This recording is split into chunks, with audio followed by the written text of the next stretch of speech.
Coco Johnson, your Lady of Wellness. Join me as I address topics in all things wellness, from mental health, social disparities, and education, advocating for those who suffer in silence. Brought to you today by Rose of Sharon All Naturals, changing lives one tablespoon at a time. Hello and welcome. I am so excited today by having my special guest and longtime friend who has been advocating for youth for decades. I would like to have him introduce himself. Kenneth Allen, Commissioner with the Indianapolis Public Schools, and also serve as the Program Director for the Indiana Trafficking Victim Assistance Program, and I'm so excited to be with you today, Carl. Thank you. I appreciate this. So let's jump in. So we're going to start from your beginnings. Tell us a little bit about what you have been doing and what you're doing currently. Well, I am originally from Gary, Indiana. I was born and raised there, raised by a single parent. My mom was an educator within the Gary Public Schools for over 30 years before she unfortunately passed away. And she was a single mom, and my mother couldn't always sometimes provide some of the necessities that we needed, me and my siblings needed. So I began to think about creative and innovative ways and how I could help support and come alongside my mom, because she was just doing such an amazing job, working 2 or 3 jobs at a time. And so I began to think about, what could I do as a kid to help support her? And I used to always do very well at the school candy sales. And so that prompted me to look at, selling candy, not just for the school, but for myself. So I was that kid that, was selling candy between classes and on the way to school, and became so good at it that I actually convinced my grandfather to open up a candy store in his garage. And he, of course, as most grandparents would, was very supportive. And little did I know that would be a pivotal point in my life, because I was able to provide employment for some of my friends who many times still tell me that this was their first summer job. My business at the time of its heights was doing $500 to $600 a month in profit. And so I was able to help my mom. I was able to get things that she simply could not afford. And I was able to really take that as an opportunity to get exposed to train other young people to actually start their own business. And so I closed the business when I was in about 1999. I was like a junior or sophomore in high school. And at that time, it was number 79 among the top 100 youth businesses in the nation. And that allowed me the opportunity to actually become a certified entrepreneurship instructor. And so I began to travel all across the country, teaching other young people the importance of financial literacy, how to become an entrepreneur, and giving them the tools to be successful. And did that very well. However, I felt that I wasn't able to always reach the Kenneth Allens of the world. And so I began to think about how I could, take this knowledge, this information. And so I started the Kenneth Allen Foundation for Entrepreneurship, and we've been able to train young people on entrepreneurship and financial literacy, all of the United States, as well as Nigeria, Senegal, Barbados, and Trinidad, and really just exposing young people on entrepreneurship. I believe that when you become an entrepreneur, you're not the chief executive officer or the CFO, chief financial officer. You're what I like to call the OOO, the only operating officer. So you learn, how to take the trash out, how to do customer service, how to do inventory. And then, of course, you become in a place where you can hire people to do those things. But when you do those things yourself, you develop so many skills that are transferable, even if you don't want to be an entrepreneur for life. But whether you want to be a doctor, lawyer, educator, those skills are very transferable and really have kind of shaped me and who the person I am today. Right. So you brought up a lot of great, interesting points. So you mentioned that you started this candy company out of a garage and selling during class time. Well, not time, but rather through breaks. So that's awesome. And yes, I remember the Kenneth Allen Foundation. So is that still currently running? Absolutely. Not as active as we were in years past, but we've done work here recently with the Madam Walker Theater. They have a huge component of their program, which is entrepreneurship. Everyone knows that Madam Walker was one of the first self-made billionaires. So we've been running their entrepreneurship program for the last 3 years, and it's going extremely well. I still do things with organizations like Jack and Jill here locally as well. Nice. So I remember, I'm going to bring back, I used to be on the board of the Kenneth Allen Foundation. You did. Absolutely. And we also trained a group of girls to biz girls to learn entrepreneurship. They got a chance to make lip balm, sell lip balm, and just they loved that program to where they kept coming back and coming back. Absolutely. And you have been in the city. You have your own day. Yeah, you thought I forgot about that. Tell us when that day is. December the 4th. So on December the 4th, Kenneth Allen Day has a key to the city of Indianapolis, which was a great honor. I remember attending that when you got that award. So you've been advocating for youth for a very, very long time. Absolutely. That's awesome. So you have pivoted a little bit, but still on the same track. So you're now, what's your title now? So I am an at-large commissioner with Indianapolis Public Schools, and also serve as a program director for the Indiana Trafficking Victim Assistance Program. Wow, that's a heavy load. So you've been how many years as the commissioner?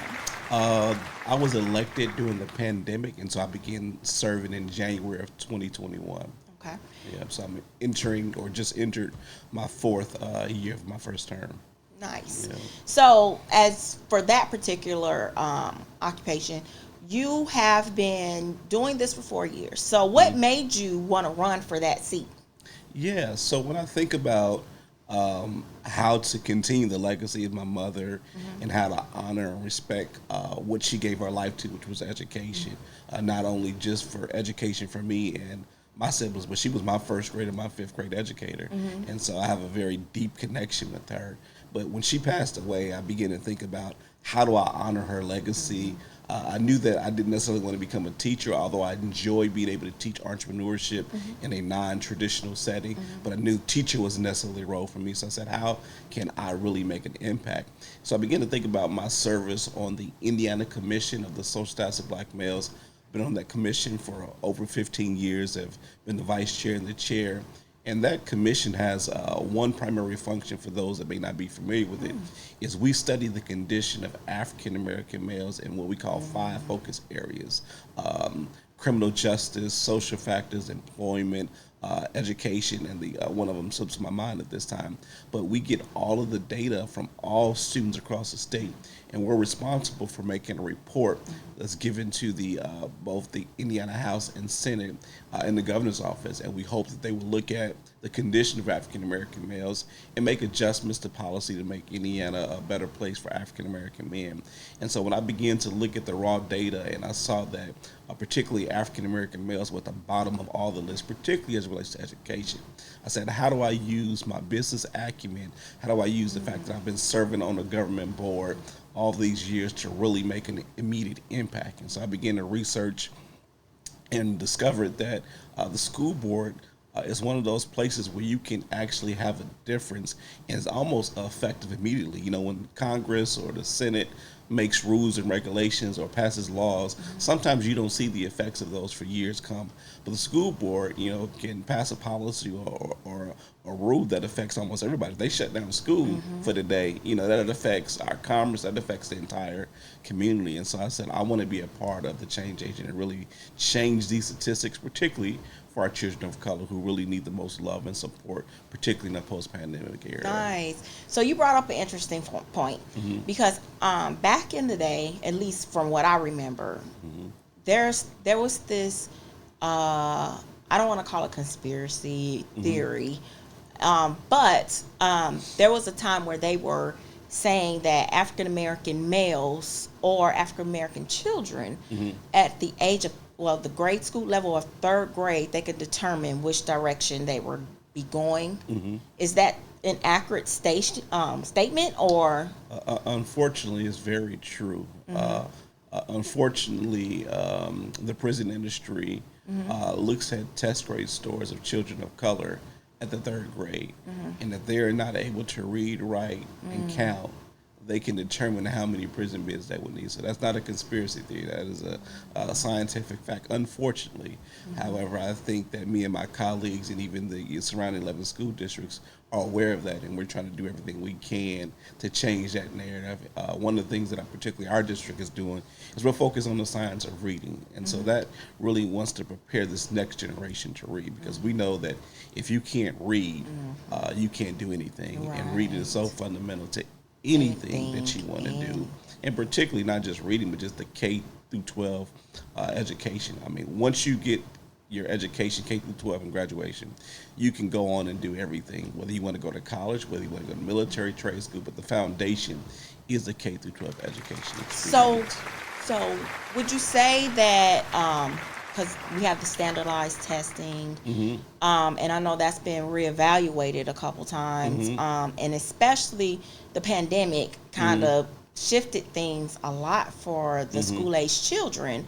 So, and there's been reports on the news that says that it really hurt the kids as far as their reading test scores and things of that nature. So in those terms, what do, as far as in your position, how do you try to navigate the negative narrative and to show, because of course news is kind of sometimes on different sides of the on different sides of the road, but what have you guys done to help bring those test scores? If that's such an important thing about the third grade, what have you guys, since the pandemic time and things have changed, what have you guys decided to do as far as bringing those numbers up so we don't have that? Yeah, definitely appreciate the question. So one of the things our district has done is we received a lot of federal funding during the pandemic from the federal government called ESSER dollars. And with some of those resources, we've been able to do what is called high dosage tutoring for those students that are definitely in need of a little bit of extra support. In addition to the high dosage of tutoring, I kind of mentioned that we've moved to the science of reading, which is a new curriculum and a new way of thinking. So those are two things I can think of immediately that as a district we've done. Individually, I've tried to be as present as possible. I visited the majority of the schools within the IPS district. Got a couple of our innovation schools that I still need to get to. But one of the things I try to do was when I show up and get an opportunity to share with students was I wasn't the kid voted most likely to see. If you look at my test scores, they would have said I was the kid that's most likely to fail. And so I tried to, tell my story that I wasn't, a straight A student. I got in trouble. I didn't test well. But look at me now. Now I'm on the board of commissioners. I don't have a earned college degree. I was blessed in December of 2023 to get an honorary doctorate. And so I try to, let kids see somebody who looks like them, who came from a place that, at the time that I grew up in Gary, we were literally known as the murder capital of the world. And so if you can come out of that area and still be able to thrive and be resilient and success, they like, oh, you know what? I can do it too, because Commissioner Allen did it as well. Nice. So for those of us that make our ways to the polls and we have the ballots and your name is on there and all these other names, could you tell the audience how important it is to understand who they are selecting on those ballots? What difference are you guys making? Because some people I know personally will say, well, I just checked the name, but not realizing the significance. Could you give us some insight on how important that is to know who you're putting in charge of your children? Absolutely. So the first thing is, they're saying that if you're not at the table, you're on the menu. So the first thing, I encourage people to do is get registered to vote. That's the first step. Absolutely. In Indiana, you have to be 18 to actually vote. I think that there are some flexibility if you're going to turn 18 before the actual election day. I think there's flexibility to actually get you registered so that you're prepared to vote on election day. So that's the first thing. Register to vote, and then actually vote, both in the general election, which is typically the first Tuesday in November, and the primary, which is typically the first Tuesday in May. Because if you don't vote, you don't have a seat at the table. So those are the first things that I say. And then beyond that, the next step is actually researching the candidates. I remember campaigning during the pandemic And one of the first things I had to do as a candidate was, before I could introduce myself and tell them my story and my why, or in what they call in campaign my stump speech, I had to educate folks that, one, school board is an actual position that you get to vote on, in addition to president and governor and senate and council and trustee. So first, my interaction with folks was saying, hey, yes, I'm a candidate on school board. Yes, candidates are on the school board. Yeah, I don't have any children in the district, but so you pay taxes. And so you have a direct impact, or we have a direct impact on how your money is spent. So I tell people to, study as much as you can about the candidates. There are a plethora of resources. One of the great ones that I use is Ballottopedia, and it gives you an opportunity to really look at every candidate's biography, what they've done in the community, and gives you a little bit more perspective on candidates. In addition to that, for those that are here locally that be watching the show, is that you can go to IndyGov, go to the election board, plug in your address, and it'll populate every elected official that is attached to your address, from your city council person to the mayor, to your trustee, to your school board representative, to your township trustee, to the your senator, your representative, the governor, your federal senators, as well as your congresspersons. Nice. So when people go to the ballot and they choose you and the others that are running, how long is a term there? Yeah, so I was elected in November of 2020, the pandemic year, the last presidential election, and then I was sworn in January of 2021. And so for school board terms here in Indiana, they are 4-year terms. You do receive a stipend of $2,000 per year for any school board member in the state.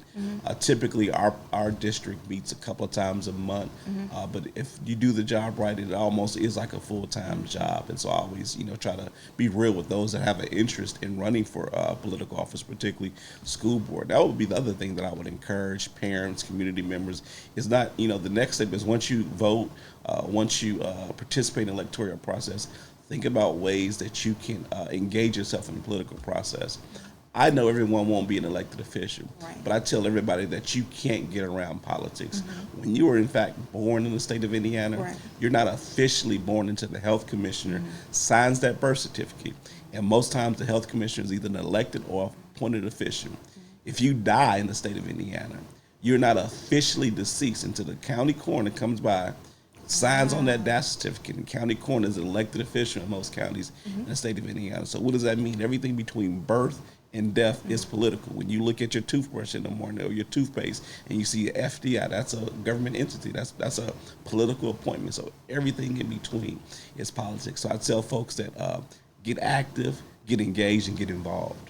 Well, one thing I want to point out is, Kenneth, you're in charge, and your colleagues are in charge of the biggest school district in the state of Indiana. So that's a lot. Absolutely. We're not talking about little cornerstones. We're talking about approximately how many students you're affecting? 30,000 students, a $500 million budget. Wow, that's a heavy lift. So I want to address some topics like, so there is the wellness situation with the schools. A lot of schools are turning to wellness days. Is that something IPS does or thinking about doing? And if so, why? Yeah, I don't know if we're specifically doing wellness days, but I do know in a post-pandemic era, it has been a wake-up call for all of us, and how we look at not only educating our students, but also how we support the staff that support the students. I know that there are areas for improvement that our district can do, but I do know that we've put a lot of things in place post-pandemic to make sure that our students are, one, safe, that they feel inclusive, and they are able to be in an environment that's conducive for their educational experience. We're going to take a short break while we're introducing our sponsors. Today we have Rosa Sharon All Naturals, and we're spotlighting their Splash. It's made out of sea moss and coconut water. Great for rehydration, and also great for just getting those nutrients into your body. 102 of those you're looking for daily. So we want to thank our sponsors, Rosa Sharon All Naturals, for today's sponsorship. So let's get back to it. So you said that you had another role that you're working with. Could you give us some insight of what your role is and what it is helping the community to do? Yeah, so the Indiana Trafficking Victim Assistance Program, which I got involved with in December of 2015, is a statewide initiative that provides education, awareness, training, and resources to agencies all across the state that have the ability or the capacity and the desire to serve minors, and we define minors as 25 and under, who have unfortunately been affected by human trafficking, whether that's sex trafficking and or labor trafficking. And so we train law enforcement, educators, community members, business owners, hospitality workers on how to recognize and identify human trafficking, as well as make sure that those service providers that actually are on the ground servicing minors that are affected by human trafficking have the resources, aka the money, to be able to serve those young people, whether it's counseling needs, housing needs, etc. So we have a pot of money that's allocated to support those folks that actually do direct service, because we're not a direct service entity, but we make sure that those that are our boots on the ground have the resource, the knowledge, and the training to do it. And I got involved in this work. I served on the 2012 Super Bowl host committee, and that's when I first really got exposed to human trafficking. One is a thing, and then secondly, that it happens here in Indiana. And as a matter of fact, it happens in all 92 counties, from Gary to Evansville, from Terre Haute to Richmond. And it doesn't necessarily always look the same in each county, but it definitely, there's no income level, there's no social economic strategy. Everybody is affected by this horrific crime. And so our staff, our boots on the ground, particularly making sure those agencies and individuals in the community have the resources and education and knowledge to address it, to stop it, and hopefully eradicate it. Nice. So of course, you don't really think about these things until they hit home. And I don't know anybody personally, but you see it on the news, you see it on TV, you hear about it on social media, but usually we don't take action until it really hits home. So for the state of Indiana, because we're thinking we're in the middle, so it's not really happening, but it might be silenced.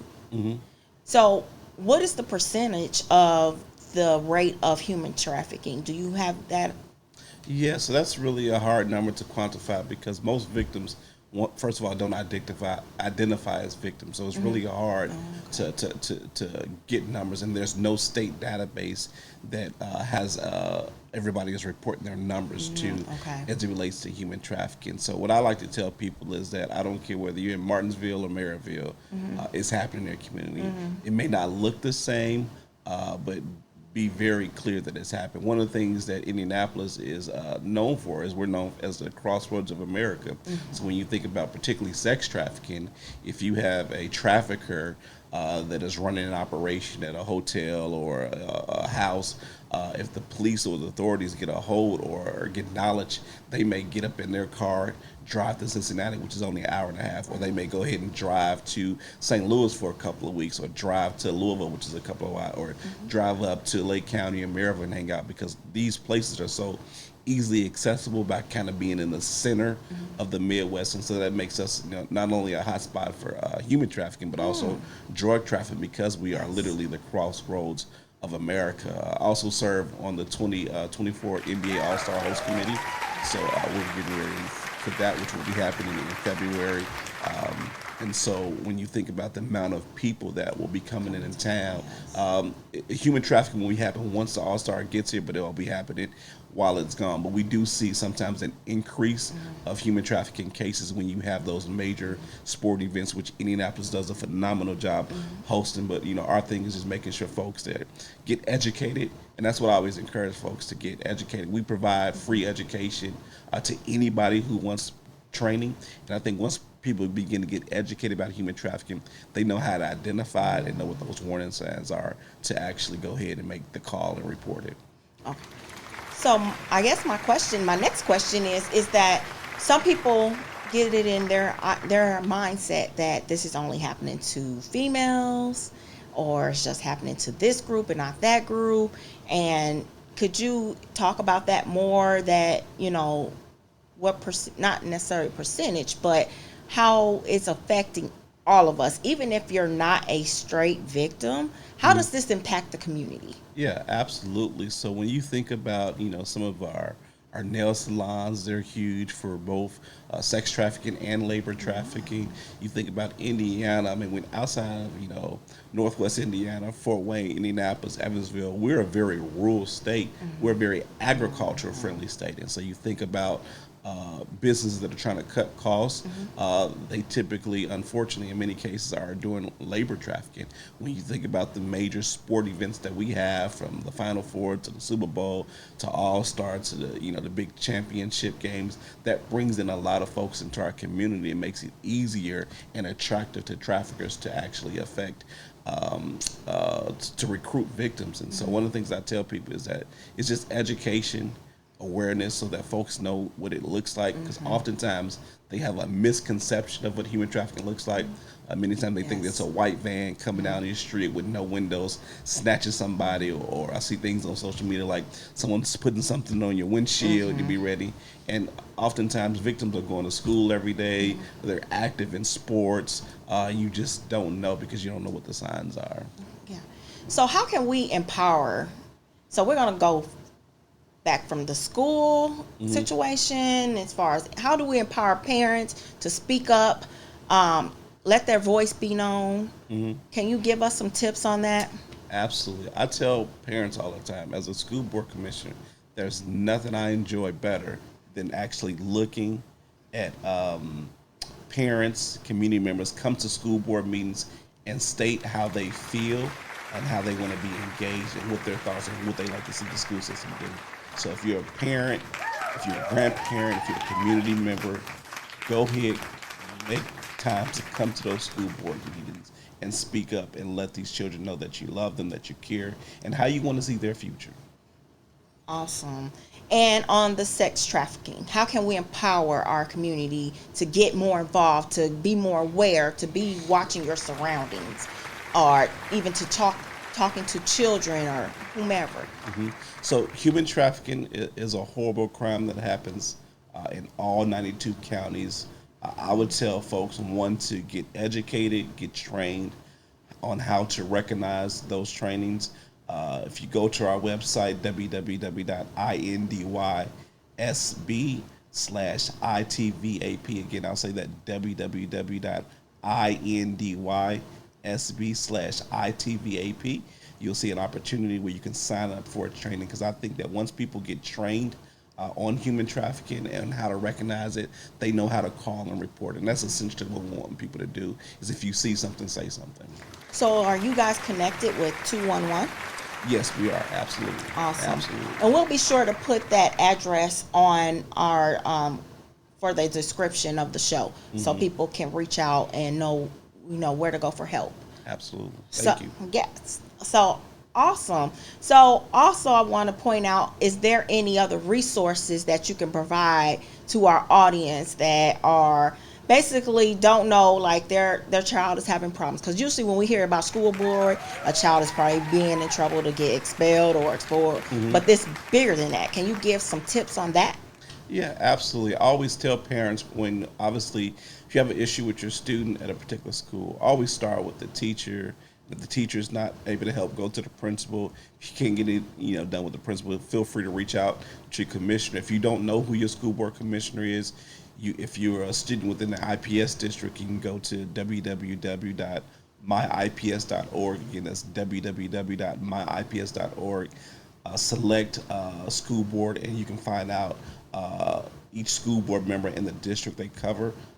I'm fortunate, I actually cover the entire district. I'm elected at large, so I can come and support any student with our family. And so if you send us that information via email, we do respond to those emails and make sure they're addressed, that the concerns are getting addressed. Last but not least, how do they get in contact with you, or do you have a website, or do you have, access, not necessarily to your direct, but do you have access to any social medias or any of that? Yeah, I'm all over social media. It's Commissioner Allen on Facebook, Commissioner Kenneth Allen on Instagram, and Commissioner Allen on X, formerly known as Twitter.